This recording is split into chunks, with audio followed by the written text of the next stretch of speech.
دیکھو یوسف علیہ الصلاۃ والسلام کو بادشاہ کی خوبصورت جو عزیز مصر تھا اس کی انتہائی خوبصورت بیوی نے کمرے میں بند کیا اور اپنی طرف زنا کی دعوت دی.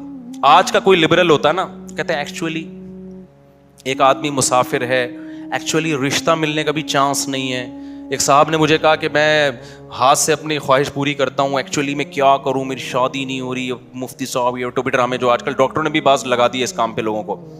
میں نے کہا میرے بھائی قرآن مجید میں اللہ کا حکم ہے الا علی ازواجہم, مرد اپنی خواہش بیوی کے علاوہ کسی اور راستے سے پوری نہیں کر سکتا. اچھا مسئلہ حیا کے خلاف ہے لیکن بتانا ضروری ہے, زوجہ سے کے ہاتھ کے ذریعے انسان ڈسچارج ہو سکتا ہے. حیا کے خلاف مسئلہ ہے لیکن یہ بہت پوچھتے ہیں لوگ, کچھ مسائل بولتے ہوئے مجھے خود ایک دماغ پہ بوجھ ہوتا ہے.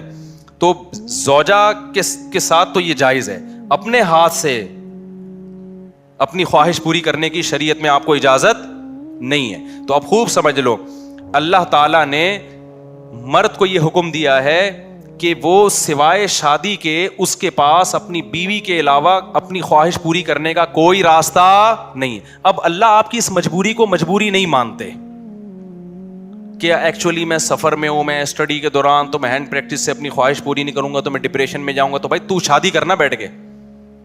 اگر آپ یہ کہتے ہو کہ مجھے رشتہ نہیں مل رہا تو اپنا معیار گراؤ.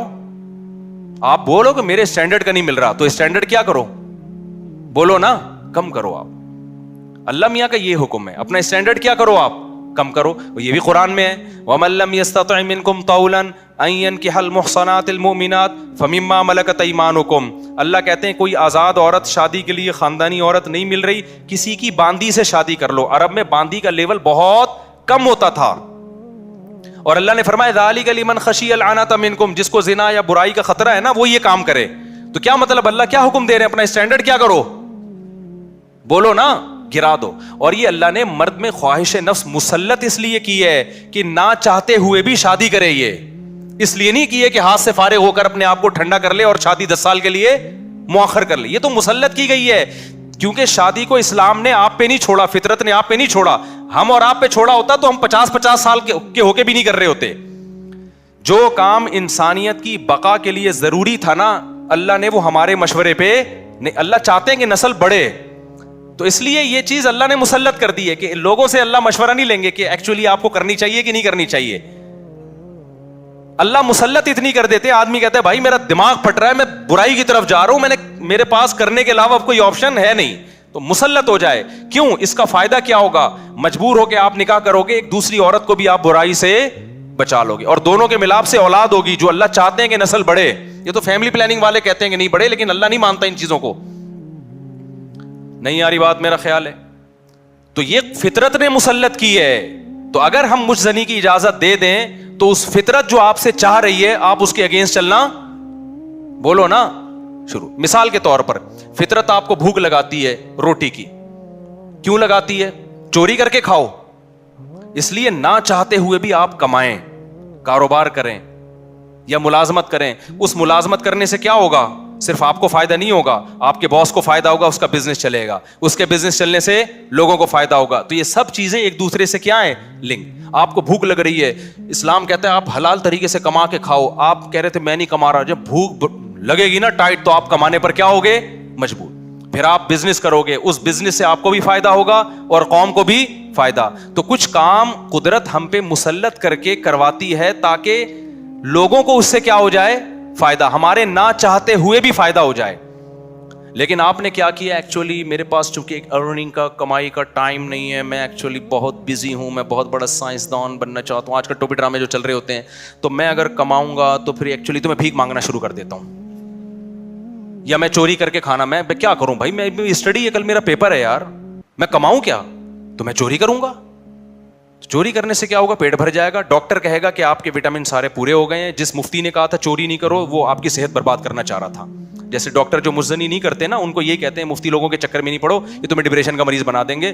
کوئی بات نہیں, اپنے آپ کو ہاتھ سے فارغ کر لیا کرو, اس سے ڈپریشن کیا ہو جائے گی, ختم. او بھائی اس سے اس کی ڈپریشن ختم ہوگی, قوم کی ڈپریشن بڑھے گی, عورتوں کی ڈپریشن بڑھے گی, مرد ان سے شادیاں ٹائم پہ نہیں کریں گے. جیسے بڑھ رہی ہے ڈپریشن, وہ بھی زنا کی طرف جائیں گی, وہ بھی ہاتھ سے, اور جو گند ہماری سوسائٹی میں پھیل رہا ہے اور نسل کی کمی کا ذریعہ بنے گی, بہت سارے سائڈ افیکٹ ہوں گے اس کے. تو فطرت آپ پہ بھوک مسلط کرتی ہے, نہ چاہتے ہوئے بھی آپ روٹی کماؤ, امتحان کو مؤخر کر دو, کیونکہ روٹی کمانے کی فکر ضروری ہے, اس سے دوسروں کو بھی روٹی ملے گی, اس کو بھی بزنس ملے گا. تو فطرت جو بیسک ضرورتیں ہیں نا وہ ہم سے نہیں پوچھتی, وہ ہم پہ مسلط کر دیتی ہے. تو صحیح آدمی ہوگا, صحیح ڈاکٹر ہوگا, وہ کیا کہے گا, یار بھوک لگ رہی ہے نا, پڑھائی کو ایک طرف رکھ, تو ایسا کر کچھ کما یار, کچھ سائڈ بزنس کر لے. اس بزنس سے پھر قوم کو کیا ہونا شروع ہو جائے گا, فائدہ.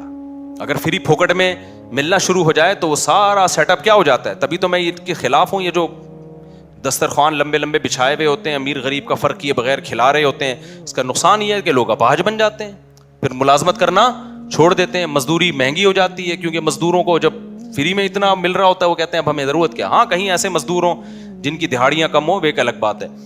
تو اب سمجھے اسلام اور دین فطرت ایک ہی چیز کے دو نام ہیں. تو اللہ میاں نے جب حکم دے دیا ہمیں کہ تمہارے پاس نکاح کے علاوہ کوئی راستہ نہیں ہے, تو اٹ مینز اب کوئی راستہ نہیں. اگر کسی کو لت پڑ چکی ہے تو توبہ کرے, عادت چھوڑنے کی کوشش کرے وہ.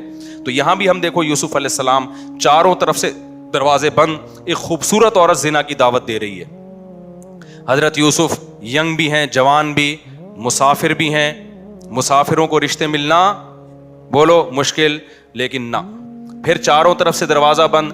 یہ بھی کہہ سکتے تھے جو کہ بھائی اب تو یعنی عورت بھی راضی ہے نا, تو کسی کا دل بھی نہیں دکھا رہے ہم. لیکن شرعی نصوص کیا ہیں کہ لا تقربوا الزنا, کسی بھی شکل میں زنا آپ کے لیے حلال نہیں. حضرت یوسف دوڑے بھاگے, جس حد تک اپنے آپ کو بچا سکتے تھے بچانے کی کوشش. اس کے بعد کیا ہوا, پھر یوسف علیہ السلام جب جو عزیز مصر کی بیوی تھی اس کی جب بدنامی ہو گئی نا, راز فاش ہو گیا کہ یہ اس کی حرکت تھی, تو شہر کی عورتیں کیا کہنے لگیں, وقال نسوۃ فی المدینہ امرأۃ العزیز تراود فتاها عن نفسی, کہ دیکھو عزیز مصر بہت بڑا عہدہ تھا, اس کی بیوی ہو کے عاشق کس پہ ہو رہی ہے, ایک غلام پہ عاشق ہو رہی ہے. انا لنراها فی ضلال مبین, ہم سمجھتے ہیں یہ کھلی ہوئی غلطی میں, کیونکہ بھائی اس کا تو رائل فیملی سے ہے نا, تو اس کسی بادشاہ پہ ہوتی, چلو اپنے ملک کا اچھا نہیں لگ رہا اپنا میاں, تو پڑوسیوں کے کسی بادشاہ پہ ہو جاتی, شہزادے پہ ہو جاتی, اپنے گھر کے غلام پہ. تو قرآن کیا کہتا ہے کہ عزیز مصر کی بیوی نے مصر کی عورتوں کی دعوت کی اور ان کے ہاتھ میں چاقو پکڑا دیا, اور یوسف علیہ السلام کو حکم دیا یہاں سے نکل کے جاؤ. حدیث میں آتا ہے اللہ نے اکیلا آدھا حسن یوسف علیہ السلام کو دیا. اس پوری کائنات میں جتنا حسن بانٹا ہے نا اللہ میاں نے, تم لوگ کے حسن ہے ہی نہیں تو سمجھ میں کہاں سے آئیں گی یہ باتیں. کیا یار حقیقت, حسن ویسی کراچی میں کیا چل رہا ہے, جو یہاں کے ماحول ہے, حسن وسن گیا تیل لینے. تو حدیث میں آتا ہے, بخاری کی حدیث ہے, اکیلا آدھا حسن اللہ نے کس کو دیا. اس کائنات میں جتنا حسن بانٹا ہے نا, ہمارے حصے میں کروڑواں آیا ہوگا, ایک کھرب کا ایک چھوٹا سا میرے حصے میں آ گیا ہوگا, ایک آدھا آپ کے حصے میں آ گیا ہوگا. تو سوچو کہ جو آدھا اکیلا ایک کو دیا ہوگا تو کیا ہوگا, وہ یہ بھی معجزہ تھا نا ان کا. اللہ جو پیغمبروں کو معجزے دیتے ہیں تو کچھ بھی معجزہ ہو سکتا ہے. تو یوسف علیہ السلام کا معجزہ کیا تھا, ان کا حسن و جمال. تو اتنے حسین کہ جب عورتوں نے آپ کو دیکھا تو بھلوں کے بجائے قرآن کہتا ہے کیا کاٹ ڈالا, اپنے ہاتھ کاٹ ڈالے, زخمی کر دیا اپنے ہاتھ کو. وَقُلْنَا حَاشَ لِلَّهِ مَا هَذَا بَشَرًا, کہنے لگی اللہ کی قسم یہ انسان نہیں ہے, ان هَذَا إِلَّا مَلَكٌ کریم, یہ کوئی آسمان سے فرشتہ ہے جو زمین پر نازل ہوا ہے. تو پھر وہ بادشاہ جو عزیز مصر کی بیوی نے کیا کہا, فَذَلِكَ الَّذِي لُمْتُنَّنِي فِيهِ, یہ ہے جس کے بارے میں تم مجھے ملامت کر رہی تھی. اب چونکہ راز فاش ہو گیا نا, بدنامی تو جو ہونی تھی ہو گئی, وہ بدنامی بھی اب ختم ہو گئی. اب اس نے ان عورتوں کے ساتھ مل کے یوسف علیہ السلام پہ دباؤ ڈالا ہے کہ اب آپ کو میری معاذ اللہ اس بری خواہش کو پورا کرنا پڑے گا.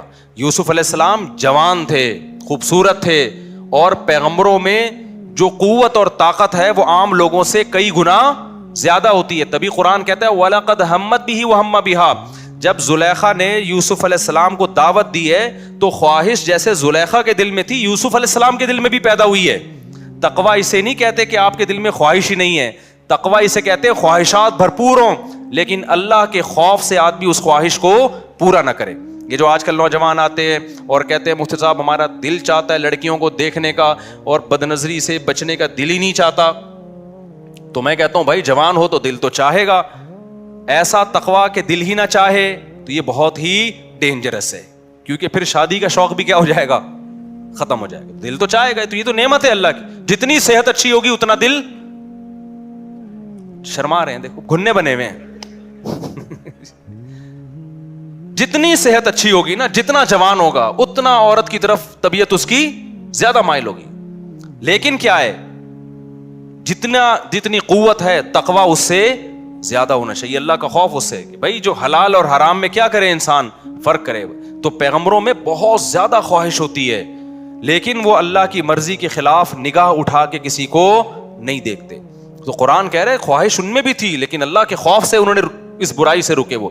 اب آپ مجھے بتاؤ, چاروں طرف سے جب دعوت دی جا رہی ہے اور پھر دھمکی, زلیخا نے کہا کہ اگر ان نے میری اب خواہش کو پورا نہ کیا لَيَسْجُنُنَّهُ, تو اس کو جیل بھجوا دوں گی میں ان کو. اب آپ بتاؤ, اب کوئی اور ہوتا تو کہتا یار اب تو میں کیا ہوں, بولو, تو مجبور ہوں یار, میں مسافر بھی ہوں, میرے نکاح کا بھی پتہ نہیں یہاں کوئی انتظام ہوگا نہیں ہوگا, پھر یہ مجھے میری بدنامی بھی ہو رہی ہے, کیونکہ الزام الٹا کس پہ ڈالا جا رہا ہے, معاذ اللہ نقل کفر, یوسف علیہ السلام اس کی طرف چلے جاتے تو بدنامی بھی نہ ہوتی. الزام یہاں کس پہ لگ رہا ہے کہ یوسف یہ کر رہے ہیں, بدنامی کا بھی خوف ہے, جیل کی زندگی بھی جس میں پتہ نہیں کب تک پڑے رہیں. اس کے باوجود بھی یوسف علیہ السلام نے اس زنا کو حلال نہیں سمجھا. مجھے آپ ایک بات بتاؤ, آج جو نوجوان زنا کر رہا ہے کیا وہ اتنا مجبور ہے جتنا یوسف علیہ السلام مجبور ہوئے تھے؟ کیا وہ مجبور ہے اتنا؟ آج کمارے کہتے ہیں ہمارے ابا میری شادی نہیں کر رہے. ابا شریعت آپ پر شرعی طور پہ جبر, بولو, یعنی آپ قیامت کے دن یہ نہیں کہہ سکتے میرے ابا نے روکا تھا. اللہ کہے گا تیرے ابا نے کیا بندوق رکھی ہوئی تھی یہاں پہ, زنا تو نے ابا سے پوچھ کے کیا تھا؟ تو ابا کے دباؤ, اماں کے دباؤ, اماں نہیں مان رہی شادی کے لیے, ابا نہیں مان رہے, اس قسم کے عذر کو اللہ عذر نہیں سمجھتا. آپ کی گرل فرینڈ آپ کو خود بند کمرے میں دعوت دے رہی ہے, اللہ زنا کے لیے اس عذر کو عذر, بولو نا یار, بول لو, میں بھی تو گلا تراویح بھی پڑھائی ہے اور گلا بھی بیٹھا ہوا ہے. اللہ اس عذر کو عذر نہیں سمجھتا. آپ ڈپریشن میں جا رہے ہو مسافر ہونے کی وجہ سے, رشتہ نہیں مل رہا, یار اب مجھے مجبوری ہو گئی ہے, اللہ اس مجبوری کو مجبوری, بولو, نہیں سمجھتا. کوئی آپشن نہیں ہے سوائے اس کے کہ نہ چاہتے ہوئے بھی نکاح کر لو, کوئی آپشن نہیں ہے اس کے علاوہ آپ کے پاس. اور میرے بھائی اسلام کی کتنی بڑی رحمت ہے, کتنا آسان بنا دیا نکاح کو یار. 2 گواہ بلاؤ, ایجاب و قبول کرو, ہو گیا نکاح. ہندوؤں کو تو آگ کے گر 7 چکر لگانے پڑتے ہیں, عیسائیوں کو تو چرچ میں جانا پڑتا ہے, رجسٹر کروانا پڑتا ہے. ہمارے اسلام میں کیا ہے, گواہ ہو اور ایجاب و قبول ہو. تو پھر کیوں جا رہے ہو زنا کی طرف؟ میں سفر پہ جاتا ہوں, پہلے نہیں آسان ملتا تھا, جیسے میں تو الحمدللہ اپنے گھر والوں کے ساتھ جاتا ہوں, کبھی کہیں چلے گئے, گلگت چلے گئے, چترال چلے گئے, وہاں لڑکے ہوٹلوں میں نظر آ رہے ہیں اپنی گرل فرینڈ کے ساتھ. پہلے یہ منظر ہمیں 15-20 سال پہلے نظر نہیں آتا تھا. یار تم کیا کر رہے ہو, میری گرل فرینڈ ہے, ہماری لیونگ, یا یہ ہندو کرتے ہیں بھائی, یہ عیسائی کرتے ہیں, تم مسلمان, یہ خدا کی قسم بھنگی چماروں والا کام ہے. یہ ذرہ برابر بھی زنا کی کوئی گنجائش ہوتی نا تو سب سے زیادہ معذور کون تھے؟ یوسف علیہ السلام.